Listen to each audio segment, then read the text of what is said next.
দেখুন, বেশ কিছু কই মাছ নিয়ে কেটে ড্রেস আপ করে এগুলো নুন, হলুদ আর সর্ষের তেল মাখিয়ে রেখেছি। আর এদিকে কিছু ফুলকপি, আলু, টমেটো আর হচ্ছে ধনেপাতা রেখেছি। আর মশলার মধ্যে হচ্ছে ধনে, জিরে, লঙ্কা, হলুদ আর ওটা হচ্ছে কিছুটা আপনার তেজপাতা। এই মশলাগুলোকে, গুঁড়ো মশলাগুলোকে জল দিয়ে ভিজিয়ে রাখবো আর তেজপাতাটা আলাদা বেটে নেব। এর মধ্যে আদা আর দেওয়ার দরকার নেই। এবার চলুন তাহলে এবার কপিটাকে একটু ব্লাঞ্চ করে নেব। এবার কপিটাকে একটু একটা বাটিতে বসিয়ে দিয়েছি, আমি কিন্তু সেদ্ধ করছি না, একটু ব্লাঞ্চ করে নিচ্ছি, কারণ এটা গ্যাস বা আপনি পোকামাকড় বা জার্ম থেকে আপনি বেশ কিছুটা মুক্তি পাবেন এবং নির্বিঘ্নে খেতে পারবেন, চিন্তা থাকবে না। এটা ব্লাঞ্চ হয়ে গেলে আমি এটাকে নামিয়ে নিয়ে কড়াটা বসিয়ে দেবো। কড়ার মধ্যে আমি যথারীতি তেল দিয়ে দেবো। তেলটা গরম হলে পরে সর্ষের তেলেই এই মাছটা রান্না করবেন।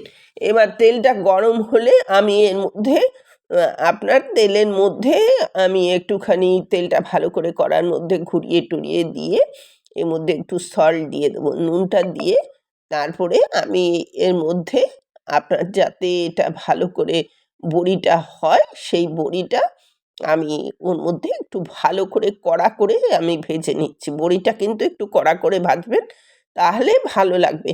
এবার নুন দিয়ে ভাজার কারণ ওই একই নুনে আমি মাছটা ভাজবো, ওই একই তেলে, তাই জন্য নুনটা আগে দিয়ে দিচ্ছি। এবার এইভাবে আমি সব মাছগুলো, কই মাছগুলো ভেজে নেব।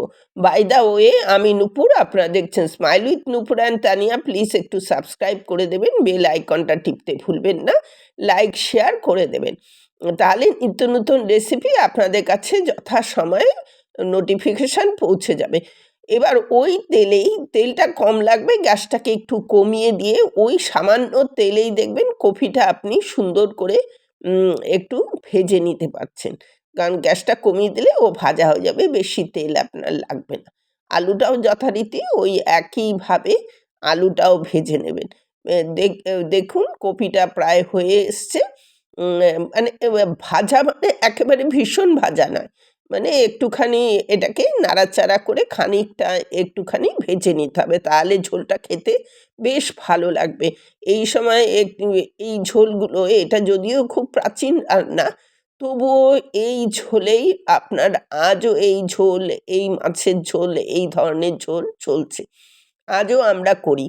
ওই অল্প তেলেই দেখুন আমি ইয়েটা দিয়ে দিলাম, আমি কিন্তু আর তেল দিলাম না, এর মধ্যে আলুটা দিয়ে দিলাম, একটু হলুদ দিয়ে দিলাম, দিয়ে এটাকে আমি ভাজতে শুরু করলাম। আমি কিন্তু এর মধ্যে আর নুন দেইনি। এই অল্প তেলেই এটা সুন্দর হয়ে যাবে যদি গ্যাসটা আপনি কম রাখেন, গ্যাসের আঁচটা একটু কমিয়ে দেবেন, তাহলে কি হবে, আপনার আলুটাও আপনার একটুখানি খানিকটা হয়ে যাবে, রেডি হয়ে যাবে। এবার আপনি এই আলুটা তুলে দিয়ে আপনার, আমি আলুটা যথারীতি তুলে নিলাম। এবার কিন্তু আমি একটু তেল দেবো, এই তেলেই এবার রান্না হবে। আলুটা এরকমই পাতলা পাতলা করে কাটবেন, কপিটাও এরকম করে কাটবেন। আর কপিটা তো দেখালাম যে যদি কোনো কপি ইয়ে হয় তাহলে একটু ফেলে নেবেন। এবার আপনার জিরা, তেজপাতা, শুকনো লঙ্কা আমি এর মধ্যে যথারীতি ফোড়ন দিয়ে দিলাম। এই ফোড়নে এবার আমি ওই যে টমেটোটা বেটে রেখেছিলাম সেটা পরে দেব। আমি আগে ওই মশলাটা, যেটা গুঁড়ো মশলা আমি গুলে রেখেছিলাম, সেটা দিলাম। এটা কিছুক্ষণ হওয়ার পরে এই আপনার একটু নুন দিয়ে দিলাম। এবার মশলাটা বেশ কিছুটা হয়ে যাওয়ার পরে বেশ ভালো হয়, এই পাতলা পাতলা ঝোলগুলো খেতে বেশ ভালো লাগে। তারপরে এটা যেহেতু একটু হয়ে গেল, গুঁড়ো মশলা তো বেশিক্ষণ লাগে না, আর গুঁড়ো মশলা সবসময় জল দিয়ে গুলে রাখবেন, তাহলে দেখবেন সেটা খুবই ভালো হয় এবং সেটা তখন বাটা মশলার মতনই হয়ে যায়। এবার আপনি এটাকে মধ্যে টমেটো দিয়ে এটাকে একটু নাড়াচাড়া করে নেবেন। তারপরে আপনি এর মধ্যে ওই আলুগুলো আগে একটু তুলে দেবেন, কারণ আলু একটু আগে তুললে আলুটা তো একটু শক্ত, দেরি তাড়াতাড়ি যাতে সিদ্ধ হয়ে যায়। এবার এর মধ্যে আপনি যথারীতি নুন, চিনি এগুলো তো দেবেনই। এটা হতে হতে আমি এর মধ্যে লাস্টে আপনার কি করব, তেজপাতাটা দেবো, মানে এই মশলা কষানোর সময় তেজপাতাটা দেবো। এটা একটু হয়ে গেলে পরেই আমি তেজপাতাটা দেবো, যাতে ওই গন্ধটা পুরোপুরি বজায় থাকে। তেজপাতা তেজপাতা একটু বেটে দেবেন, অনেক রান্নাতে আমি তেজপাতা বেটে দিই, বেশ ভালো হয় খেতে, একটা সুন্দর গন্ধও থাকে। এবার এইটার আপনার খানিকটা হয়ে যাওয়ার পরে আমি যথারীতি কফিগুলো তুলে দিলাম। এবার কফিগুলো তোলা হয়ে গেলে পরে আমি এটাকে নাড়াচাড়া করে সুন্দর করে এটা কষাতে থাকবো। কষাতে কষাতে আপনার এটা বেশ অনেকটা হয়ে যাবে। তখন আপনার মানে তারপরে আমি জল তুলে দেবো। দেখুন এইটা মানে বহু বহু প্রাচীন রান্না, মা ঠাকুমারাও এইভাবে করতো। গরমের দিনে এমনি এই সময়টা বসন্তকালে এই সময়টা এরকম পাতলা পাতলা, বেশি গাঢ় জিনিস না খেয়ে এরকম পাতলা পাতলা ঝোল খেলে আপনার দুপুরে খাওয়াটা বেশ জমে যায়। কারণ সবসময় খুব কষা জিনিস ভালো লাগে না, তাই জন্যে এই পাতলা ঝোল কিভাবে করবেন সেটাই আপনাদের কাছে আজকে আমি পরিবেশন করলাম। এই উপহারটা দেওয়ার জন্যেই আমি কই মাছ কিনে নিচ্ছি, একদম টাটকা জ্যান্ত কই মাছ। কই মাছটা অনেক রকম হয়, চাষের কই মাছ হয়, সেই আবার চালানি কই মাছ হয়, বিভিন্ন রকম কই মাছ হয়। একটু কই মাছটা দেখে কিনবেন, চালে স্বাদটা অনেক বেশি ভালো হবে।